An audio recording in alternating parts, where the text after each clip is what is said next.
Vamos abrir as nossas Bíblias no Evangelho de João, capítulo 3. É um texto muito conhecido nosso. Evangelho de João, capítulo 3. Eu gostaria, a princípio, de ler somente o verso 3.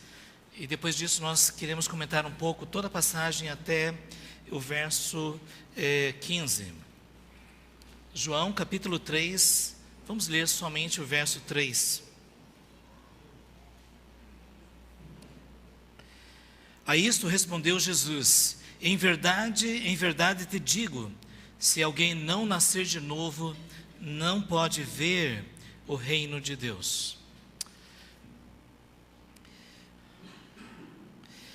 Meus irmãos, há algum tempo atrás, aqui em Campina Grande, houve uma campanha, e vocês devem ter visto muitos adesivos escrito: é preciso nascer de novo, né? Mas vocês devem ter visto assim, em muitos veículos esse adesivo. E eu achei tão interessante, né? Porque não é comum a gente ver esse tipo de coisa tão clara assim. E eu creio até que seria muito importante se até nós tivéssemos algum adesivo desse tipo, dizendo: é preciso nascer de novo, porque foi exatamente isso que Jesus afirmou aqui: se alguém não nascer de novo, não pode ver o reino de Deus. Mas quem estava fazendo essa campanha é uma organização espírita aqui da cidade, e que a cada ano tem feito, tem escolhido um tema e tem divulgado esse tema para toda a cidade, especialmente na época da chamada Nova Consciência, no mesmo período do Carnaval, onde também acontece o encontro para a consciência cristã. Então, há algum tempo eles estiveram divulgando essa campanha: é preciso nascer de novo. E eles convidaram palestrantes dos mais diversos lugares para fazer uma análise no hebraico, no grego, na história, a respeito do conceito do novo nascimento. E a tese básica dessas pessoas é que Jesus ensinou claramente aqui nesse texto a doutrina da reencarnação. Essas pessoas têm afirmado que o que Jesus estava dizendo para Nicodemos é: Nicodemos, você vai precisar reencarnar, você vai precisar renascer.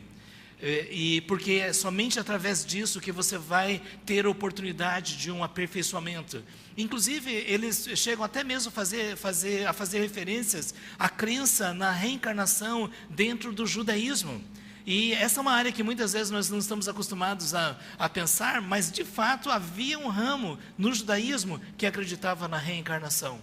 E é por isso que eles entenderam que Jesus aqui estava defendendo a perspectiva judaica da reencarnação.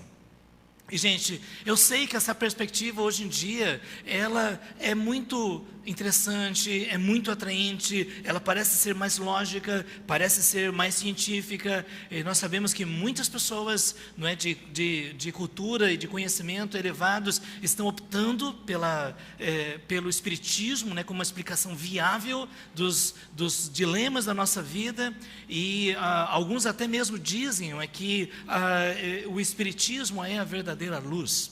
E alguns também dizem que o espiritismo é o evangelho. Na verdade, Jesus ensinou, de acordo com eles, Jesus ensinou a reencarnação como um meio que Deus usa para levar as pessoas à luz e à verdade.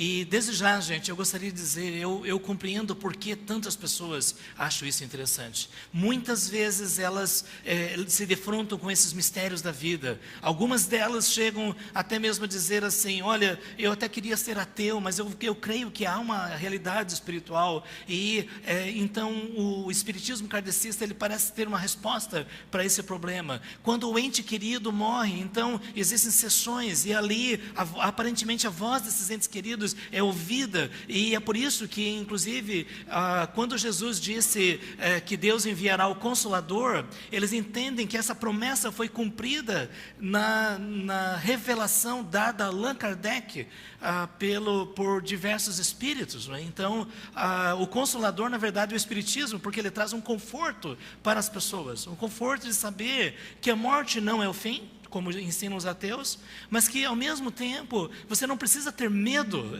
do inferno ou de um julgamento final, porque na verdade através do tempo você vai se aperfeiçoando e vai chegar um momento em que você vai chegar à perfeita bem-aventurança, a uma experiência profunda de comunhão com Deus e conhecimento de Deus. Meus irmãos, por que eu estou lidando com isso? Vocês sabem que aqui no Brasil o Espiritismo é uma das religiões mais influentes na sociedade. E eu até queria fazer uma pergunta aqui, vocês sabem que eu gosto de fazer pesquisas. Quantos de vocês têm amigos, colegas, conhecidos que são espíritas, kardecistas? Levanta a mão. Ok. Então, vocês entenderam o que eu estou dizendo, não é? Eu quero fazer outra pergunta para vocês. Quantos de vocês conhecem pessoas que se declaram católicos romanos, mas que também frequentam reuniões espíritas? Quantos vocês conhecem? Ok. E vocês perceberam que, na verdade, parece que as pessoas não veem uma incompatibilidade em relação a uma coisa e a outra, não é? E isso não é interessante? Agora, a questão básica é essa, o que acontece depois que a pessoa morre?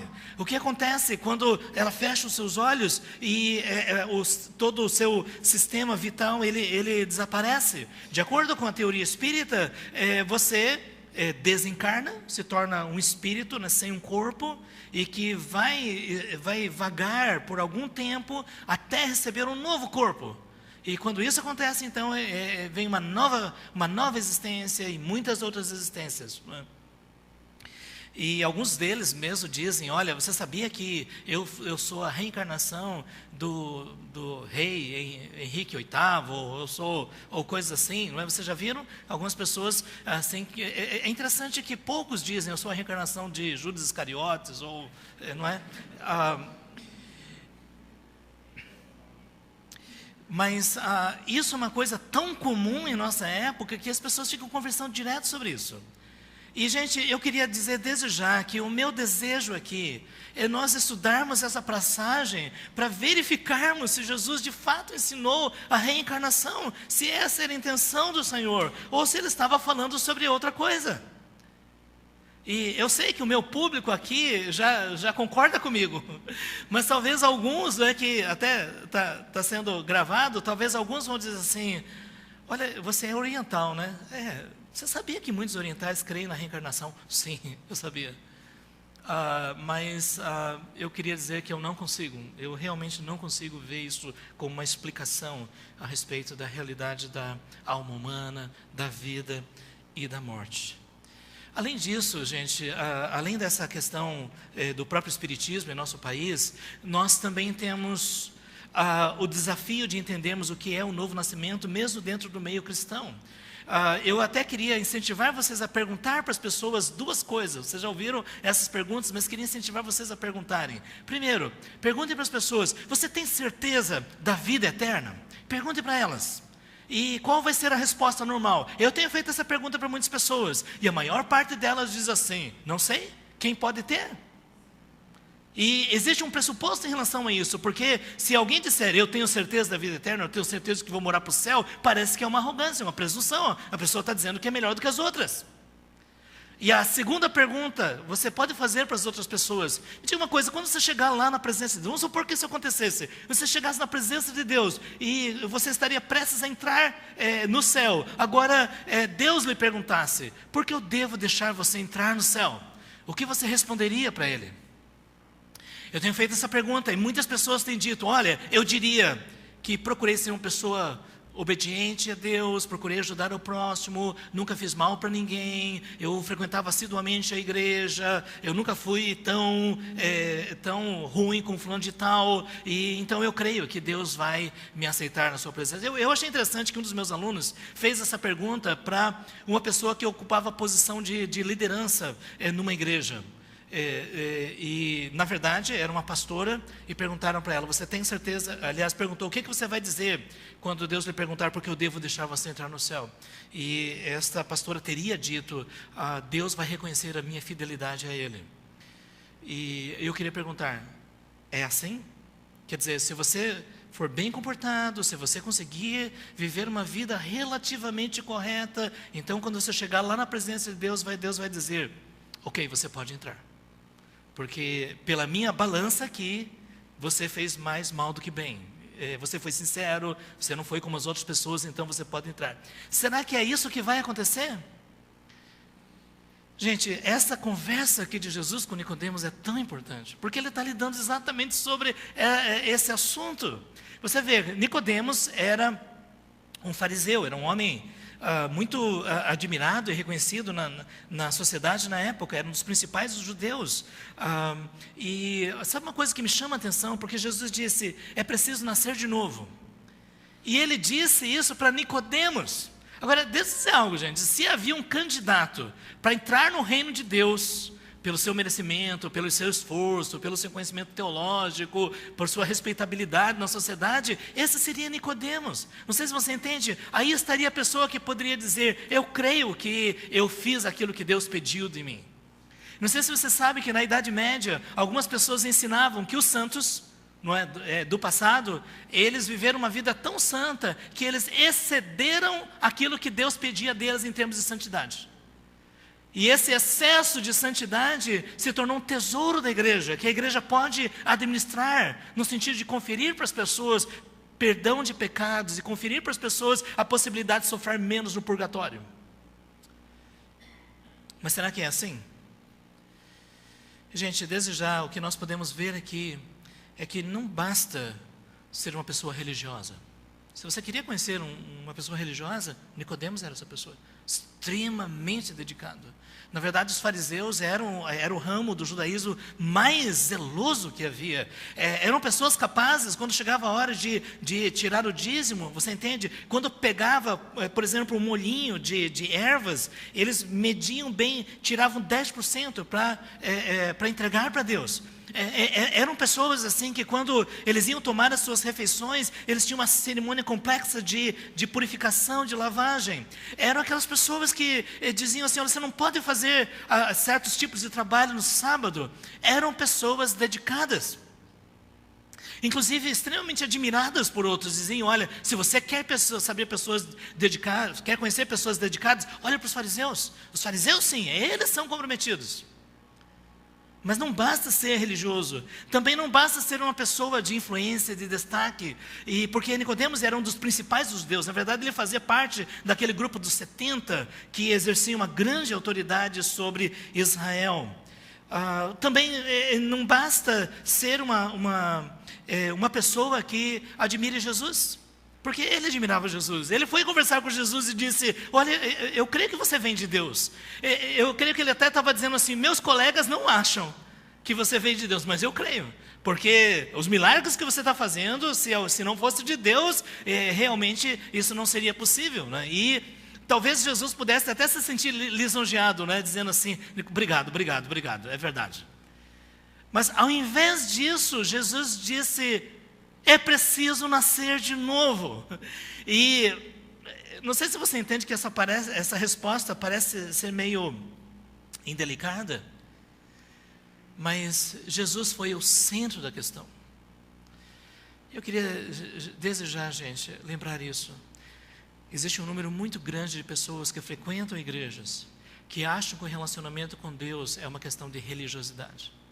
É uma questão de você acreditar no Jesus histórico, é uma questão de você dar as suas ofertas, de ser assíduo às reuniões, de participar ativamente dos eventos da igreja, e que isso então faz de você um cristão, um nascido de novo. Mas Jesus está mostrando aqui que você pode ter tudo isso e ainda não nascer de novo. E nós estamos vivendo uma época, depois que eu comecei a fazer essas perguntas, para muitas pessoas, eu tenho chegado à conclusão de que existe um número muito grande de pessoas que frequentam igrejas e ainda não nasceram de novo. Isso não é uma questão de julgamento, mas o que as próprias pessoas dizem mostra claramente que ainda não houve uma compreensão do que significa nascer de novo. E Jesus está dizendo, é preciso nascer de novo. E é lógico que a pergunta que vem porque ele disse, porque se alguém não nascer de novo, não pode ver o reino de Deus. Lá na frente ele vai dizer, não pode entrar no reino de Deus. Mas o que é esse reino de Deus? Olha, se Nicodemos pudesse falar para a gente, provavelmente ele ia dizer: o reino de Deus é o momento em que Deus vai intervir na história, enviando o seu Messias para estabelecer o seu governo a partir de Jerusalém e estabelecer um governo sobre todas as nações. Essa era a ideia dos judeus. E então muitos judeus acreditavam que quando o Messias viesse, eles precisavam estar preparados, santificados, puros, para que eles fossem inseridos dentro do reino.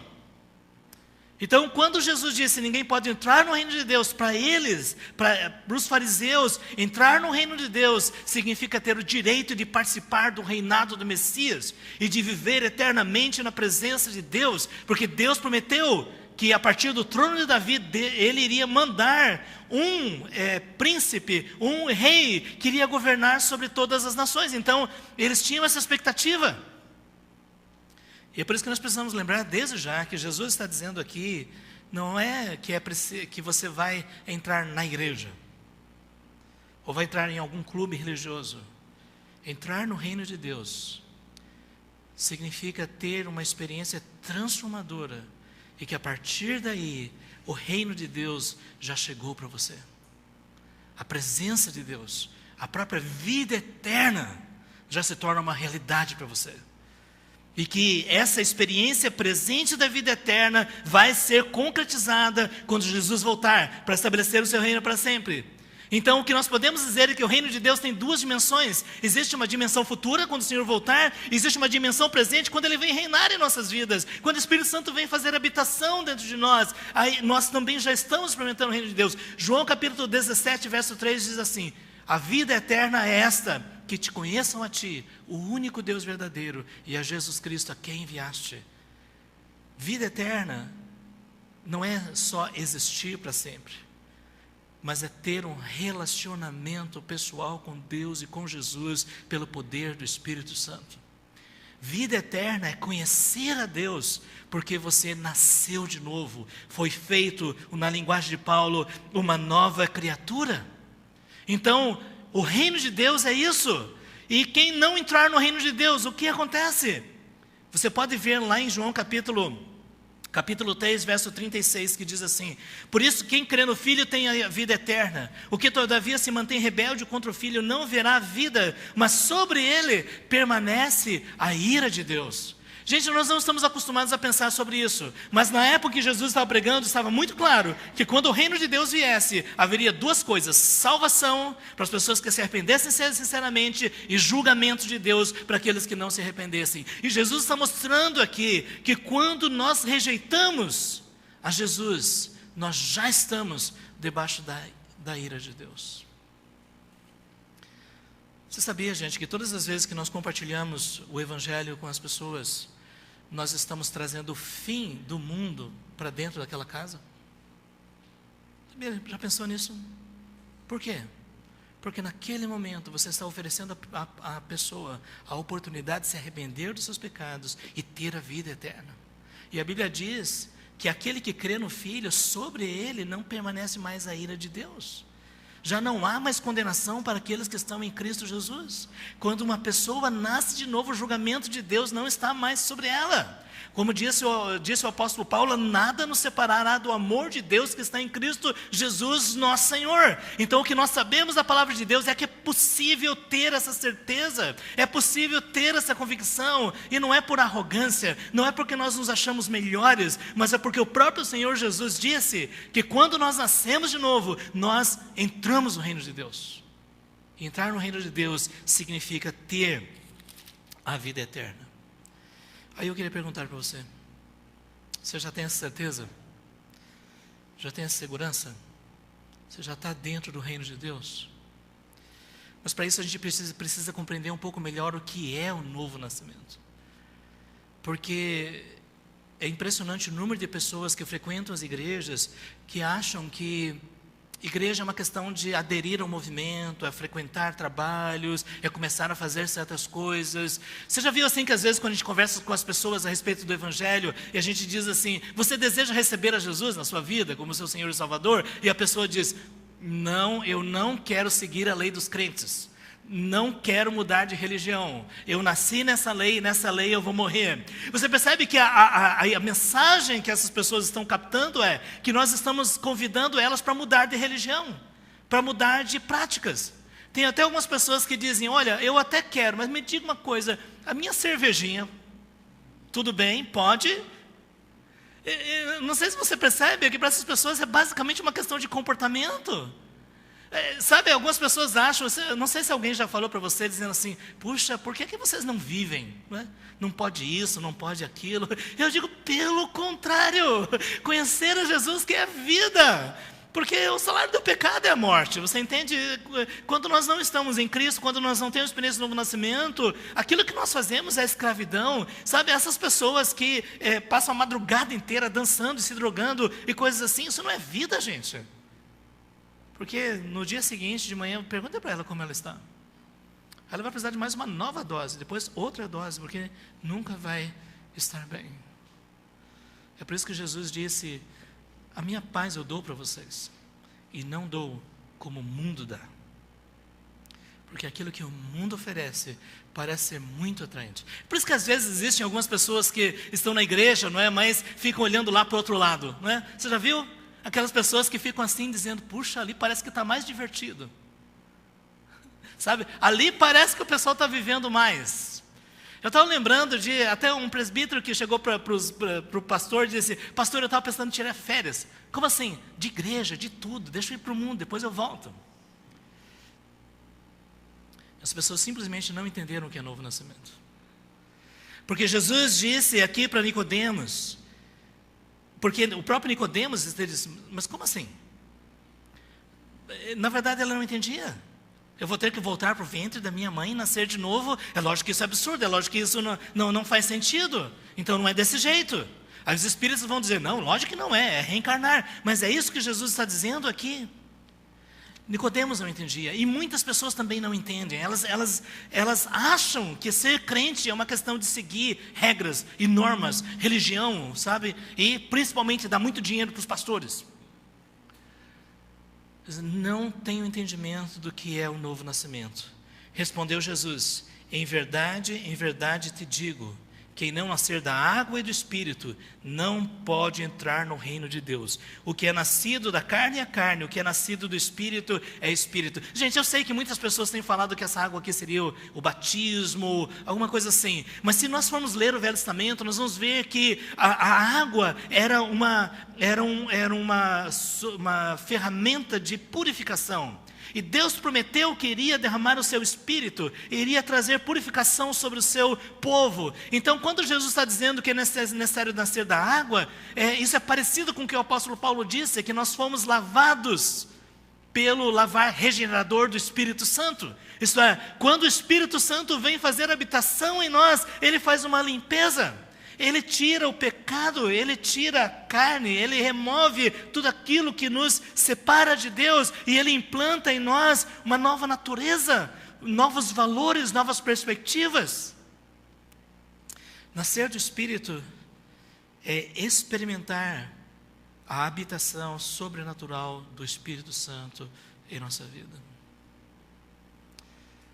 Não sei se você entende por que novo nascimento é algo tão radical. É porque você era uma pessoa, mas no momento em que você nasce de novo, você é outra pessoa. Uma vez eu estava compartilhando aqui, eu estava dizendo como eu era quando eu era adolescente, né, meus 14, 15 anos, tempo de rebelião. E as pessoas, pastor não era isso. Bom, gente, hoje eu não posso dizer, eu era, mas o Senhor teve misericórdia, e o Senhor me transformou. E eu me lembro quando, depois que eu saí de um acampamento onde eu tinha recebido Jesus, eu experimentei uma nova vida. Deixa eu só compartilhar com vocês. 7 de setembro de 1980, quando eu voltei para a minha cidade, eu me lembro que eu estava andando pela rua e eu estava dizendo, o que foi que aconteceu comigo? Eu estou me sentindo diferente. E quando eu voltei para a convivência da minha família, eu disse, mas gente, o que foi que aconteceu comigo? E quando eu pensei em voltar à convivência dos meus amigos, você entende, amigos entre aspas, porque esses aí, no geral, os amigos do mundo não são amigos de verdade. Eu não quis mais voltar para aquele pessoal. Eu não quis mais voltar para aquilo que eu estava fazendo. Eu disse, o que foi que aconteceu comigo? E depois de algum tempo eu fui entender de que a graça de Deus tinha me alcançado. E que Deus havia implantado no meu coração uma nova natureza. E essa nova natureza agora não queria mais aquelas coisas do passado. Como disse o apóstolo Paulo, e assim se alguém está em Cristo, é uma nova criatura. As coisas antigas já passaram, tudo se fez novo. Gente, deixa eu dizer algo. Eu creio que o verdadeiro novo nascimento, gente, não é uma espécie só de convencimento intelectual, sabe? Eu analisei o cristianismo e achei que o cristianismo é lógico e tudo mais. Não, não é isso. Quando a palavra de Deus é pregada, o Espírito de Deus age em nossos corações, de repente tudo fica novo. E você começa a enxergar, e você começa a sentir a vida de Deus na sua própria vida. Você sabe que você é uma pessoa diferente. Isso é nascer de novo. E é por isso que o que é nascido da carne é carne. Você entende? Uma pessoa ela pode frequentar a igreja a vida inteira e não ter vida. E aí está uma das questões básicas, né? O texto aqui não diz claramente, mas nós podemos tirar algumas conclusões. Como é que eu posso saber se eu estou vivo espiritualmente ou não? Deixa eu só sugerir algumas coisas aqui. Uma pessoa que está viva, ela tem fome da palavra de Deus. Porque o Espírito Santo que nos regenerou é o mesmo Espírito Santo que inspirou essa palavra. Quando uma pessoa nasce de novo, a Bíblia se torna um livro maravilhoso. Antes do novo nascimento, você olha para a Bíblia e é uma coisa, eu não estou entendendo nada. Mas quando você nasce de novo, o seu desejo é devorar a palavra de Deus. E você, isso aqui é alimento para a minha alma. Porque o Espírito que inspirou este livro é o mesmo Espírito que mora na sua vida. E é por isso que você tem amor pela palavra de Deus. Em segundo lugar, quando você está vivo realmente, você tem o desejo de ter comunhão com Deus.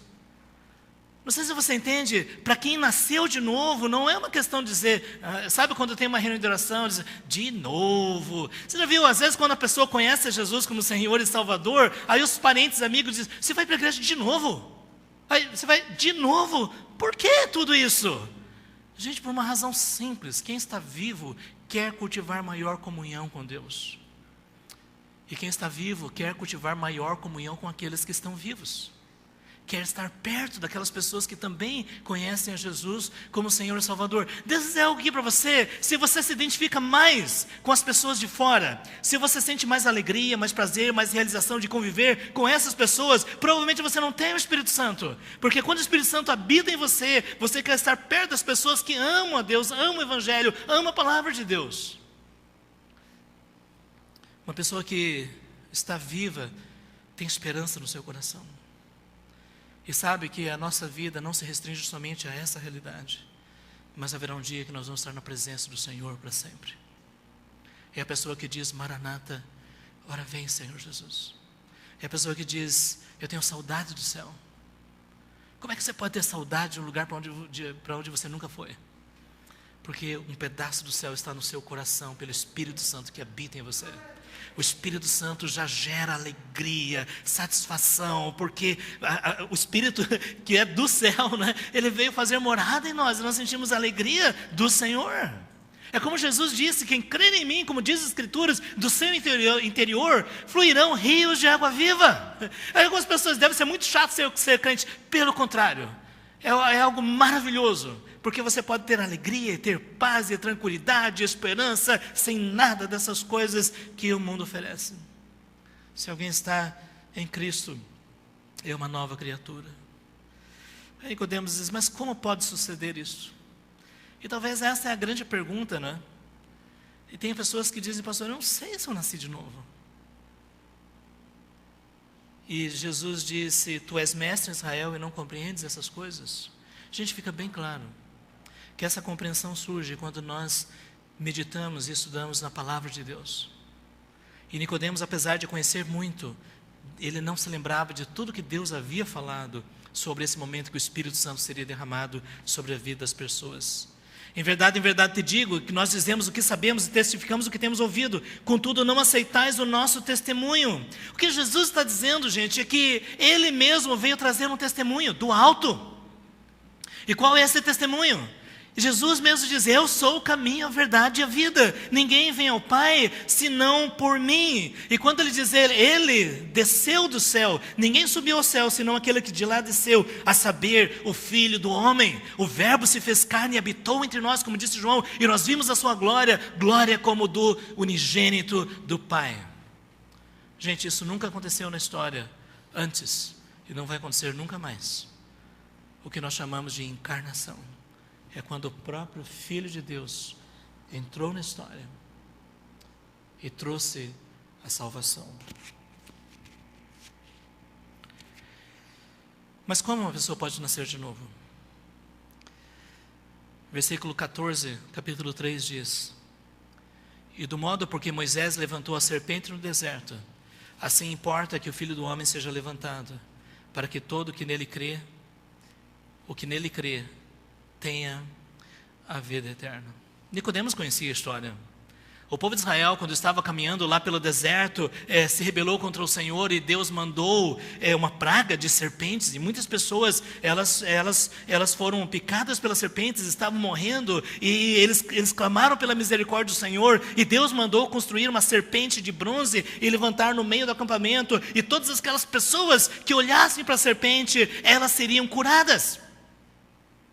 Na verdade, o que Deus estava fazendo, olha, se vocês estão arrependidos, sinceramente, então eu estou oferecendo aqui a oportunidade. Olhem para a serpente de bronze aqui, e vocês vão ser curados. E Jesus disse: da mesma forma como Moisés levantou a serpente no deserto, assim importa que o Filho do homem seja levantado. Ele está falando sobre o quê? Ele está falando sobre a crucificação, quando Jesus ele foi levantado diante dos olhos de todas as pessoas. E da mesma forma como o povo lá no deserto olhou para a serpente de bronze, agora todo aquele que olha para Jesus e crê nele como Filho de Deus, o Messias prometido, essa pessoa tem a vida eterna. Meus irmãos, a mensagem de Deus para nós não é seja bonzinho para merecer entrar no céu. A mensagem de Deus para nós é: creia no meu Filho. Eu enviei ele para morrer no seu lugar, para pagar pelos seus pecados. E se você crer nele de todo o coração, você vai ter a vida eterna. Tem pessoas que dizem: é fácil assim? Vamos dizer, é simples assim. Mas na verdade isso custou a vida do próprio Filho de Deus. Por isso, gente, a teoria espírita está errada. É preciso nascer de novo, não no sentido de reencarnar, mas de receber a ação transformadora e sobrenatural do Espírito Santo nesta vida. É nos arrependermos sinceramente dos nossos pecados e colocarmos a nossa confiança em Jesus como sacrifício perfeito de Deus, porque não existe ninguém nessa terra que consiga viver uma vida justa, boa, santa, que Deus possa dizer: olha, você merece entrar no céu. A Bíblia diz: pela graça vocês são salvos por meio da fé. Isso não vem de vocês, é um presente de Deus e não vem das obras, para que ninguém fique orgulhoso.